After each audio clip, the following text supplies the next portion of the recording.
बयखौबो खुलुमबाय बे चेनेलनि गेजेरजों दिनै 14 जुन 2005 बे सानजौफु समाव पटबजरा ओनसोलनि बासबारि पाग्लिजरा दुखिसुखि बे ओनसोलाव दाख्लैनिफ्रायनो जे मोनसे गिथाव बाथाव सोमावसारनाय गावनि अधिकारखौ मोननो थाखाय सोलिदों दा बेखौ लानानै आं दिनै नुजाफैदों बेजों आं खेबब्रै जाबाय फैनाया सिगाङावबो फैदों दिनै नुजाफैनानै बेहाय बिथांमोनजों आङो सुखु दुखु बिथांमोननि दुखुजों आं समान भागिदार नङाब्लाबो आं जोबोद दुखु मोनदों बिसोरनि दुखुआथ' आलादा जानाय लोंनाय गैयाजासे जेरैबायदि खस्थ' खालामदों दा बे हाया बे पटबजरानि हायाव सासेबो इनक्लजार गैया गुबुन जायगानिफ्राय फैनाय गैया गासिबो अरिजिनेल गोदो गोदायनि बे ब्रिटिश पिरियडनि सिगांनिफ्रायनो मानसि जाथि जोनोम जानाय बर' हारि उजिजेननिफ्रायनो बे हायाव बे बर' फिसाफ्रा बे हायाव दङ आरो बे गुवार ओनसोलखौ बिथांमोनहानो रैखा होबोनानै दङ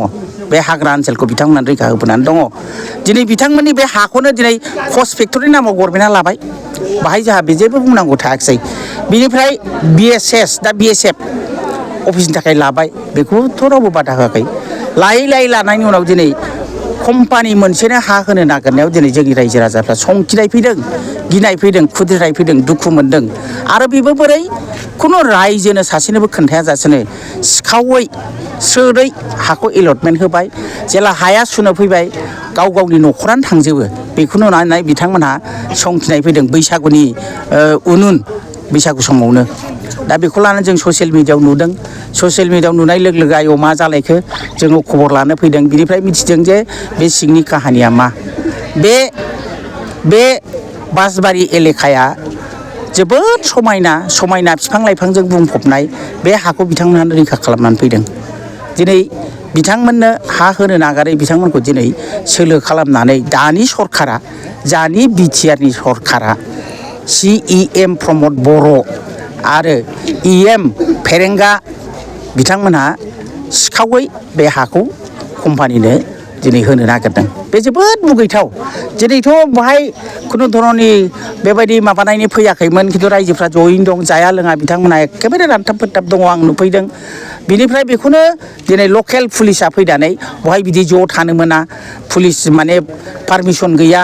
जेला रायजोफ्रा ज' थागोन होमबानो बेहाय पुलिस फैगोन बे बाथ्राखौ असि साहाबा बुंदों नाथाय बे रायजोफ्रा जे दुखुखौ लानानै दङ जयै बिथांमोननि गोसोखौ दिनै बेजों सुग्लाय होनो हानाय नङा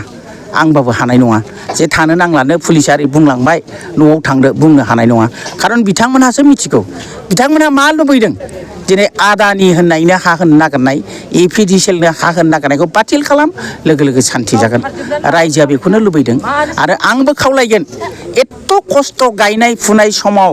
दाल' नङा बिनि सिगांबो दिनै सानथामनि सिगांबो गामि हरना सानना पुलिस फैबाय थानाय समावबो आं फैदोंमोन तखनबो आं बुंदों पुलिसा मानो बिदि हाबबाय थाखो रायजोफोरखौ मानो डिस्टार्ब होखो बेहायथ' खुनु सिखाव दाखाथिनि बा सोरजोंबा बुलाय सोलाय जाथाय जायाखै गावसोरसो हाखौ सेखोमानो नागिरदों गिखागोन रायजोफ्रा आरो जे जुक्ति लानानै दिनै बे ओनसोलनि बासबारि पाग्लिजरा पार्ट 1 पार्ट 2 दुखिसुखि गासै बे बर' रायजोफ्रा जे एखेबारे खौसेयै जुजिदों आं बाख्नायदों बिथांमोननि साहसखौ आं बाख्नायदों बिथांमोननि हिम्मतखौ आं बाख्नायदों आं बरायो नाथाय बे खोथाखौ बुजिनांगोन बे खोथाखौ हिमन्त बिश्व शर्मानि खोमायाव सोहैनांगोन सोर सोनांगोन प्रमद बर'आ गावनो बुजिग्रोनांगोन नाथाय प्रमद बर'आ जुदि बुजियाब्ला रायजो राजानि बे सोमावसारनायाबो जोबनाय नङा दे जों रावखौबो बुरखायनो हानाय अबस्थायाव दिनै गैया बिसोर मोनसेबो खोथाजों गोजोननायाव गैया साख्रिनि थप होदों माबा साहा बागाननि बिफांनि फैसा होयोनो राबार बागाननि बिफांनि फैसा होयोनो जोंनो मानो नांगौ जोङो मानो बे बिफांखौ जावखुनानै मानो फैसा लानो जोंनो थांनानै थानायनि जोंनि मोन्थायखौसो नांगौ जोंनो भबिष्यतनि निरापत्ता नांगौ बे हानि थाखायनो जों आन्दलन खालामदों बड'फा उपेन्द्रनाथ ब्रह्मआ बे बासबारिनिफ्रायनो सिगाङाव 87आव आन्दलना जाजेनदों नाथाय बे समाव 92 डिमान्डखौ लानानै जादोंमोन बासबारिनिफ्राय बड'फा उपेन्द्रनाथ ब्रह्मआ लेट लिभ डिभाइड आसाम 50-50 नो बड'लेण्ड नो रेस्ट उइ वान्ट जास्टिस बे स्ल'गानखौ बड'फाया बे बासबारिनिफ्रायनो होजेनदों दिनै दिपेन बर' एबसुनि आफादगिरिया दिनै बड'फानि नाम लानानै मानो राजनिति मानो दालालि खालामबाय थादों बिथांमोननि खुगायाव प्रमद बर'नि खुगायाव बड'फानि नामखौ लानो उपेन्द्रनाथ ब्रह्मनि नामखौ लानो समाया मुगै सुगै खुगा बिसिनि दिनै बड'फानि आदर्शखौ मा खालामखो बड'फाथ' बे जोंनि बर' फिसाखौ आलाय सिलाय खालामनानै सोरबा कम्पानिनो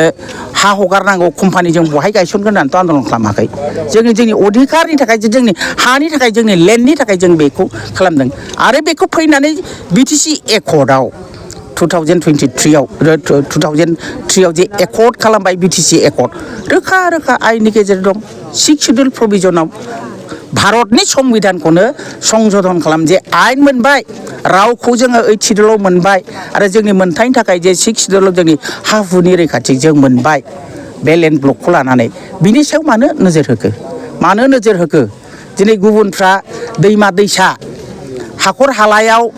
इथा भाथा खालामनानै ना फाननानै मोनजायो खामानि मावनानै दिनै जोंनि बर' फिसाफ्रा मानो गावनि बारियाव गावनि हायाव मानो औवा बागान थारुन बागान साहा बागान राबार बागान खालामनानै मानो मोनजाया दिनै हिमन्त बिश्व शर्माया प्रमद बर'आ सेल्फ हेल्प ग्रुपनो आइजोफोरनो बिफां फांसे गायबानो 10,000 थाखा होगोननो बिफां फांसे गायनायाव जुदि 10,000 थाखानि भेलु दंबा बे जोंनि बे पटबजरा ओनसोलनि बे सोमखोर समायना ग्रिन एलेखा बे एलेखानि बिफांखौ मानो दानस'नो नागिरखो